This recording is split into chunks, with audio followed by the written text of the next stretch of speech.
Et à la une ce soir, une question universelle. Doit-on manger des animaux ou pas? Et si oui, quelles espèces? Pour beaucoup d'Occidentaux, il est normal d'élever de manière industrielle des poulets, des vaches ou encore des cochons. Mais quand en Chine, on célèbre le solstice d'été avec des barbecues de chiens, les réseaux sociaux s'enflamment. Le récit de Marie-Adèle Copin.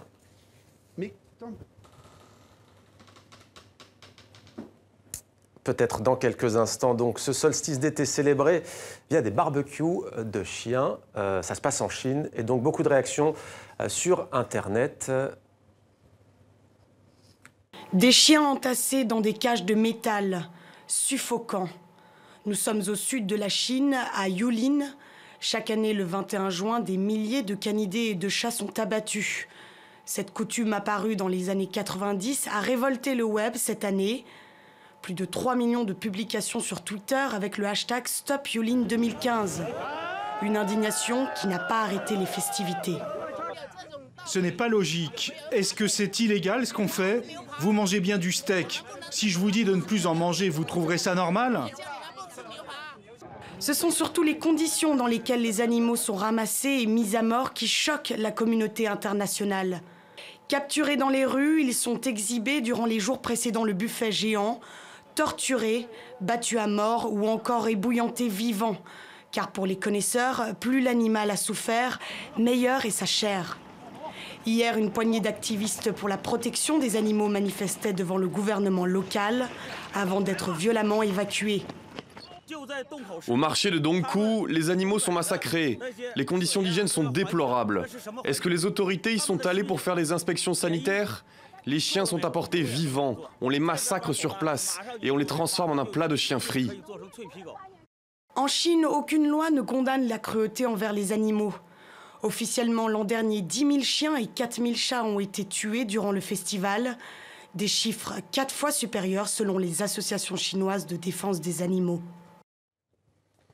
Voilà, et ça ne s'invente pas. Vous allez aujourd'hui découvrir Les gastronomes de l'extrême, écrit par Bruno Fulini. Bonsoir, merci d'être avec nous. Ce livre paraît aux éditions du Trésor. Alors, du potage de hanneton au rôti de baleineau, les repas des grands voyageurs racontés par eux-mêmes. Peut-être d'abord, avant de découvrir ces mets plutôt surprenants, une réaction à ce qu'on vient de voir. Il y a des recettes de chiens dans votre livre. Comment réagissez-vous à cette actualité ? Oui, parce que la consommation de chiens en Chine ne date pas d'hier. Alors, les images que nous avons vues sont très choquantes. Mais bien sûr, le chien est consommé en Chine de très longue date. Il faut savoir même qu'avant le chien, les Chinois de la Chine ancienne mangeaient du loup. Et dans le Li Qi, qui est le livre ancestral de la bienséance chinoise, il y a par exemple une recette de riz à la graisse de loup. Donc c'est des pratiques qui sont très anciennes. Ce qui est étonnant et bizarre, c'est la façon dont c'est pratiqué là. Ouais. On dirait presque que les images ont été faites pour être choquantes. Mais le fait de manger des animaux qui pour nous sont des animaux domestiques, bon, c'est un grand classique de la littérature de voyage. On mange du chien, du chat, du cheval, un petit peu partout. Et à l'inverse, on a entendu ce Chinois qui disait vous mangez bien du steak. Ce qui nous paraît normal peut énormément choquer. Les Français ont épouvanté le monde entier avec leurs grenouilles, leurs escargots, leur bouteille de Genpi avec une vipère à l'intérieur. Bon, ces choses-là évoluent aussi dans le temps. Plus on s'identifie à un animal, moins on le consomme. Le lapin, par exemple, recule énormément en ce moment en France. Alors, la littérature regorge justement de ces mets, je le disais, plutôt inattendus. Qu'est-ce qui vous a amené, vous, à vous intéresser à des récits comme ceux de Jules Verne, ou encore de Marco Polo, ou encore d'Alexandre Dumas, par exemple? Au départ, c'est un plaisir de lecteur. Je suis un grand lecteur de récits de voyage, de récits d'exploration, récits de navigateurs, vieux journaux. Bon. Et ce qui m'a frappé, c'est la fréquence des chapitres, des passages consacrés à des repas. On n'aurait pas ça dans des biographies d'hommes politiques, par exemple. Mais un voyageur, évidemment, pour lui, il est vital de manger. Et lorsqu'on est dans un contexte très éloigné de ce qu'on connaît, eh bien, on mange ce qu'il y a. Il le fait donc, parfois par nécessité, forcément, bien entendu. Parfois... Alors, il y a les pieds d'ours panés à la russe. On a vu un petit peu la carte, on la voit d'ailleurs à l'antenne. Il y a l'agouti à la crème, les papillons roussis à l'ail. Quel est celui qui vous a le plus surpris, vous, parmi ces mets?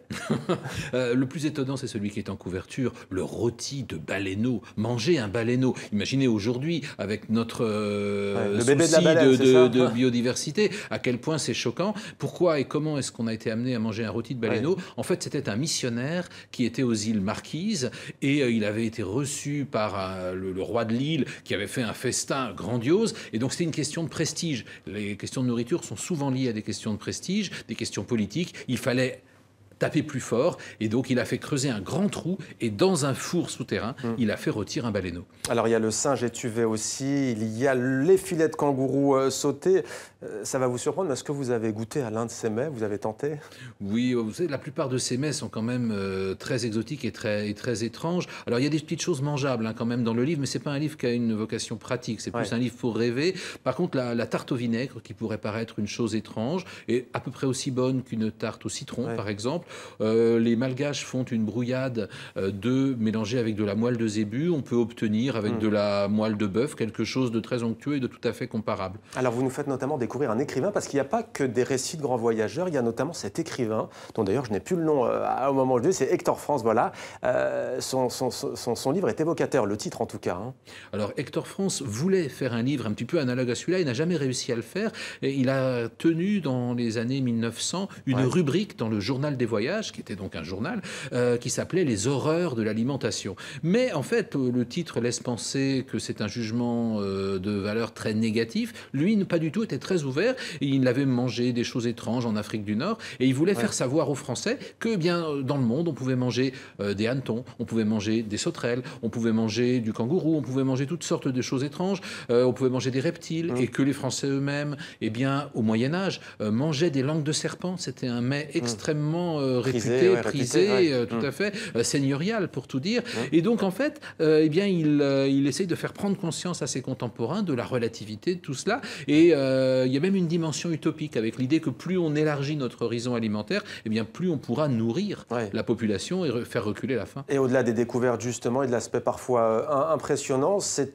au fond toute cette relativité des goûts que vous nous donnez aujourd'hui à voir. Parce que, par exemple, prenons le lapin aujourd'hui, les enfants ne veulent plus en manger parce qu'ils le côtoient de près. Le chien est le compagnon de l'homme. À partir du moment où on a sympathisé avec une espèce animale qui est devenue domestique, on a plus de mal à la manger. Figurez-vous que traditionnellement, on mange du chat dans certains coins en Suisse. Ça se fait de moins en moins, et en tout cas vraiment en cachette. C'est assez mal porté. À l'inverse, pendant très longtemps, en Europe, les insectes, c'était quelque chose que nous repoussions. Et de plus en plus, on voit venir des confiseries incluant des insectes ou des morceaux d'insectes. Eh bien voilà, il y a notamment cette magnifique carte dépliable qui fait la une de votre livre, Les gastronomes de l'extrême. Merci Bruno Fulini, c'est aux éditions du Trésor. Merci. D'être venu sur le plateau de 64 minutes sur TV5 Monde. Dans la une francophone également ce soir, un tweet qui a enflammé hier les réseaux sociaux, visiblement émanant d'un ancien homme politique français. Cela n'a pas échappé à l'œil d'Isabelle Soler. Hello Twitter, Jack is back. Un simple tweet évoque la rumeur. Dominique Strauss-Kahn prépare-t-il son retour en politique? Réaction. Ah ça me laisse pantois, j'ai pas vu. Il a dû vouloir faire parler et je crois qu'il a réussi. 24 000 abonnés illico pour l'homme aux multiples affaires. Mais Jack est-il DSK ou bien un canular? Allez, Domi, dis-nous tout. À quelques jours des vacances, Ostende dans l'objectif de la RTBF, Biana Moshe, l'ancienne reine des plages. On regrette qu'il y aurait ici un immeuble d'appartements au milieu de deux autres maisons historiques bien conservées. Ici des mastodontes sans grâce, là des perles art déco qui font de la résistance. Theobald Boothuisje, une toute petite maison à Ostende, la plus étroite d'Ostende, 2,60 m, et qui a quand même échappé à la guerre et aussi aux immobiliers. Nouveau fantasme des promoteurs, l'ancien port marchand et ses promesses de bétonnage. Peu de chance qu'Ostende redevienne un jour la reine des plages. Passéiste ou patrimonial, le casse-tête de la rénovation des centres-villes, à Paris, la future Samaritaine fait jaser. La hauteur aussi va être écrasante, et même écrasante pour le Louvre. 3 ans de bataille sur ce projet de façade, finalement validé par le Conseil d'État.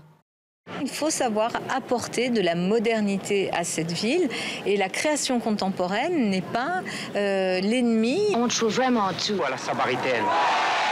Et bientôt un hôtel de luxe, des bureaux et des logements sociaux, on trouve vraiment de tout à la Samaritaine. Ces biscottos, l'équipe de football féminin de Vancouver les adore. Ces muscles. Ils sont tellement impressionnants. Oui, ils sont magnifiques. Sexy, ambitieux et suisse, cette Coupe du Monde à domicile Le préparateur des filles la sent bien. Pour les joueuses, c'est vraiment exceptionnel de pouvoir vivre un événement à la maison, comme on dit. Et qu'importe si à l'heure des hymnes, il a tendance à chanter un peu double.